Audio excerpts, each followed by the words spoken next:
Back out of here, Big D Energy, Woodward Sports Network, joined by our injury insider, of course, from Michigan Sport and Spine Center. He is Dr. Jeff Pearson. Doc, look, I want to talk to you because we got the NBA draft tonight. Yep. I have some Cade Cunningham questions because he's about to get a bag. But during the break, you came in and we were telling you about the fact. So DMAC, what's the proper terminology? Going down a building? Rappelling down a building. Was it 170 feet, you 170 feet, 14 stories. 14 stories. Dr. Pierce, do you approve? Is this the Senior Olympics or something? What's going on? Whatever it is. Yeah. It was done. It was done for You know what? charity. Do you approve? That just proves you're an athlete at all levels. And to build, the message is for that, I'm going to switch it up a little bit. Building your infrastructure at a young age can help you in later years to rappel 170 feet down. He's an elite athlete that can still be doing things that we would say is not necessarily an Olympic sport. But why did you raise good money for that? Yeah, they raised over $300,000. That's awesome. Yeah. So putting your life on the line. Whatever. And it was awesome. Your crotch great was picture of me leaning back too. And then Rake got a great picture of me rappelling down with the reflection of the Canadian flag on the building, so it's cool. Yeah, bucket list things. I jump out of planes, might as well rappel down buildings. Yeah, what's the big deal? As long as the harness is well secured around your groin, you're fine, right? No, I would guess so. I would hope so. Pause. But no, Dr. Pierce, as always, we do appreciate your time. And NBA draft is tonight. Yes. I had a side question that just kind of popped in my head, but I know that to some degree you've dealt with this in the past. These kids are about to walk across the stage and be instant millionaires. The difference in training, I guess you could say. What changes from, say, college training to NBA training? And I guess this goes for college football and the NFL draft, all that kind of stuff. When they become draft prospects and draft certainties, what changes about the training they do in terms of getting their body ready? Well, I mean, you just, like anything else, you're going to the next level. Just like whatever you're doing, whatever your profession is, you have to commit because you're now super focused on that.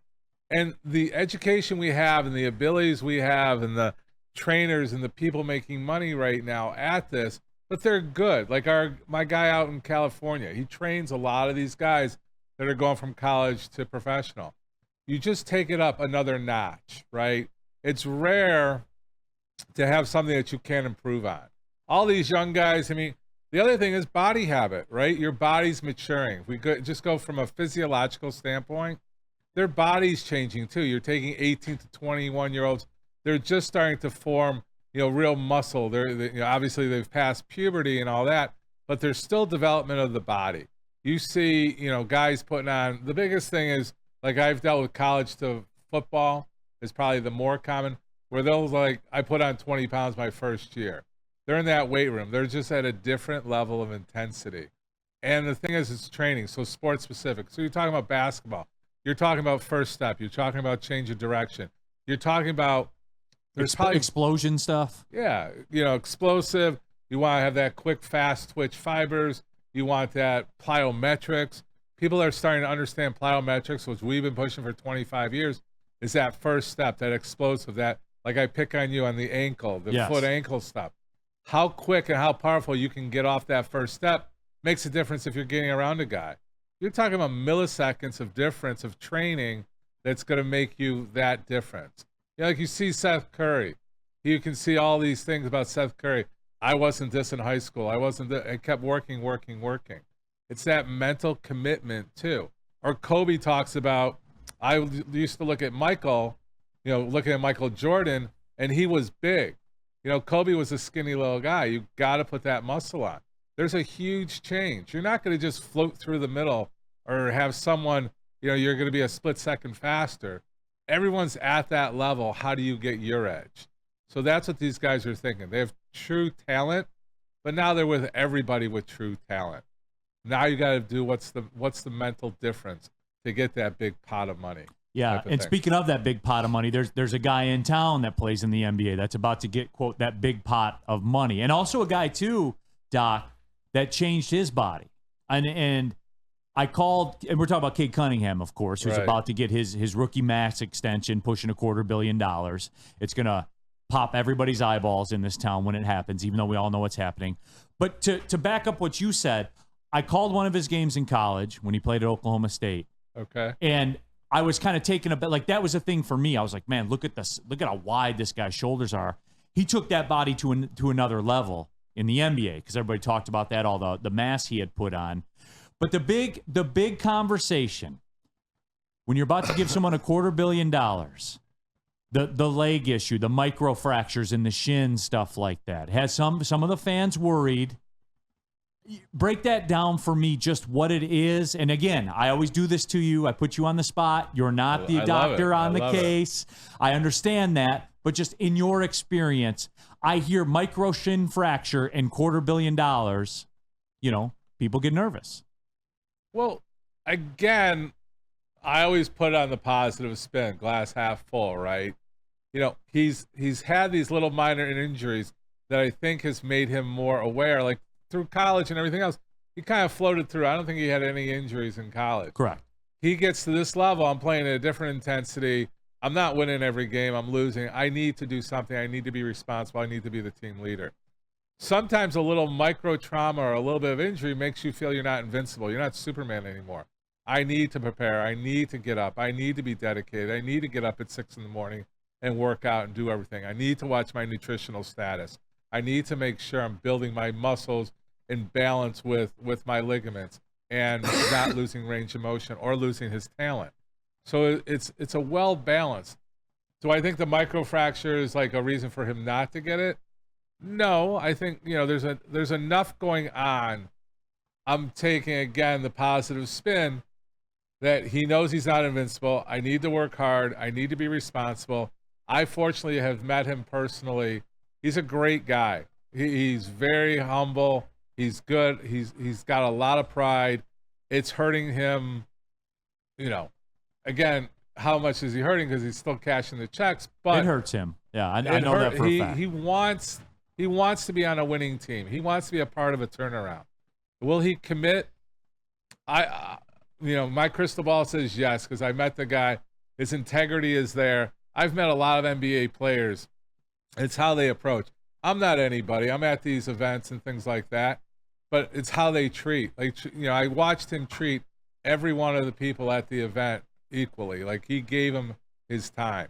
He wasn't more important than them. So that's a big message. And the money shouldn't change a guy like that, and hopefully not. The microfractures, I'm not going to put on a high red flag. I think it could turn to a positive, that he will take his body more serious and more in tune to be a better athlete. And D-Mac, I guess it could be a situation too with Cade. Look, people talk about the bad season, his rookie year, and all that kind of stuff. They made the decision. They said, hey, we're going to shut this down, and we're going to treat this. Because obviously that became, I guess the issue started in college. But D-Mac, that's where the bad season may have been kind of a blessing, in that there was no discussion. You can shut him down and keep it moving. No, it adds, hopefully in the long run. And here's the thing, what I want everybody to take from what Doc says, whether in whatever profession, professional sports, right, through all of the different professional sports, through celebrities, through musicians. This man has been around a lot of people. So the biggest thing to take from it is the character. What do you see in how he treats others? Because a lot of it goes back to the foundation of what you believe or have seen, in your opinion, of the work ethic and what they will do when it comes down to doing what it takes to get to the next level. You talk, right? It's character. Like he's talking about the foundation. The laughing thing that he forgot to say about me or whatever like that is that we've talked about before is, thank God the foundation that I had supported me through all the missteps that I've had and the abuse and the addiction or whatever. But Doc has always said to me is that my basis and whatever we did back in the day helped me be able to recover now to the point to feel better, from getting the injections, from getting the treatments, to being able to actually do everything. What he's saying and what he said about Cade and stuff is a bigger picture. What it reminds me of is he's got drapes in him. You know, like he's got like the compassion and the way that you know in the room and whatever. But it's gonna play out where you don't worry about guys working back from injury. They're not going to be the reason that they don't come back because they didn't put everything into it. Now, when it comes to injuries, that's a whole different ballgame because the injury might not allow him to get back. But that's a question for Doc. Yeah. Is that fair to say, Doc? Yeah, I mean, it is. I mean, look, we've both been around a lot of people. Fortunately, unfortunately, I've been around a lot of years. I've seen a lot of players. I mean, like we just pick on the NBA. There's guys, I mean, I'm fortunate where I've been able to meet at multiple All-Stars, every one of the All-Stars. And you get that feel like there's a commonality. There's a commonality, but there's also those guys that are like, they got a different agenda, right? They're not necessarily shaking hands and getting with the audience and getting with the people and all that. And I get it. Some people have some anxiety issues, which some of our Detroit Pistons back in the day, you know, they had issues with crowds, and they did it, and they had their period of time, and I got to shut down. But they were able to manage it, right? So don't think they are still human people that they have their issues of, being touched or being around. Like, I don't want to go sideways because when we did the Super Bowl here, I was ahead of the committee to bring on all the stars. And some of them were able to get into the crowds and mix in, and others were like, look, I'll give you my 15 minutes. It's not because I'm arrogant. It's because that's all I can tolerate being in that kind of situation. Because you can get pretty anxious because you get surrounded. Even like with Gervin, when we walk around, I mean, he'll get surrounded by hundreds of people. When we were in China, you got like hundreds of people. There's a reason for those bodyguards. I feel the same way when I'm around Sam Flannel from the morning show. I can only take like 15 minutes and that's it.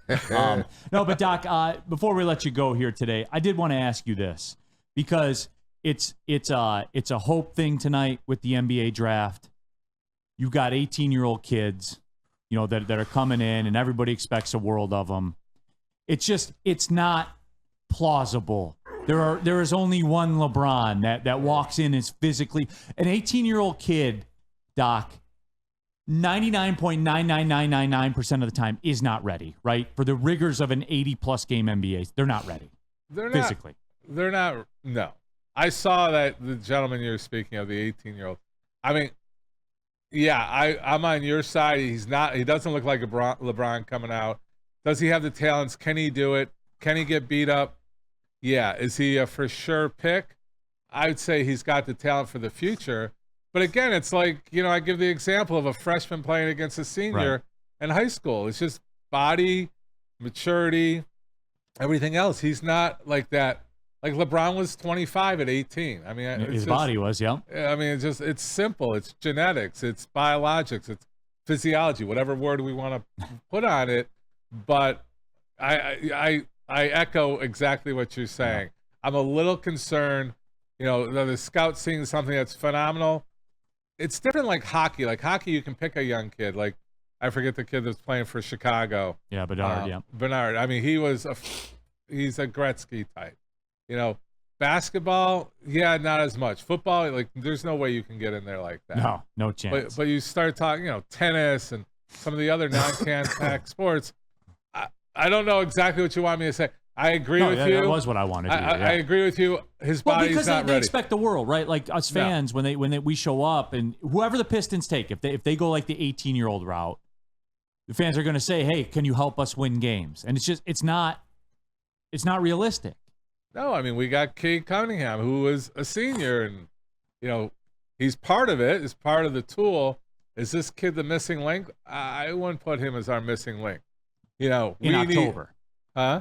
Not in October. Certainly not in October. Like 3 months from now. No. Maybe if they say, okay, we want him because we're in the right spot at the right time, and he's got a future with us, and we're going to give him those 2 years to continue to develop at a higher level. Is it better for him to be around the professionals playing? Absolutely. Than going to development leagues and things like that. So there's the pros and cons, and we can debate them all day. All right, Doc. Well, the people say you kind of ease their ease their mind a little bit. So that is good. You're always our number one pick, Doc. Appreciate you. All right, Thanks, I Doc. love it. Love it. Dr. Jeff Pierce, everybody. Our injury insider. What do you Next got? time you're repelling from a building, you better be careful. I'll You gotta try. bring a doctor with you at least. Oh, and remember one that. more funny. I'll I remember had to that. cover the Santana concert last night Yeah. for one reason. Do you know what the one reason What is? was the one reason? Do you remember what happened 2 years ago? Off stage. He passed out and fell off stage. So Did we get Santana through the performance at Pine Santana Knob? performed just fine. I didn't realize his wife is the drummer, and he went off. He made jokes about himself that you have to be a skilled athlete to sit out in that heat last night and play as hard as they do. And she did a drum solo for maybe 10 minutes. So he was praising her and making fun of himself at the time. So All right. Well, good job on getting Santana through it. yeah, we bump free. passively got him through. Dr. Jeff Pierce, everyone, Michigan Sport and Spine Center. Look him up. He'll keep you in the game. Attention sports fans, don't miss out on expert sports injury insight with Dr. Jeff Pierce of Michigan Sports and Spine. Join Dr. Pierce every Tuesday during Big D Energy and Thursdays during Ermanni and Edwards, where he offers top-notch injury advice. Trust the guy that I trust. Dr. Jeff Pierce is here to keep you in the game and performing at your best. For more information, visit MichiganSportsandSpine.com or call 248-426-9944.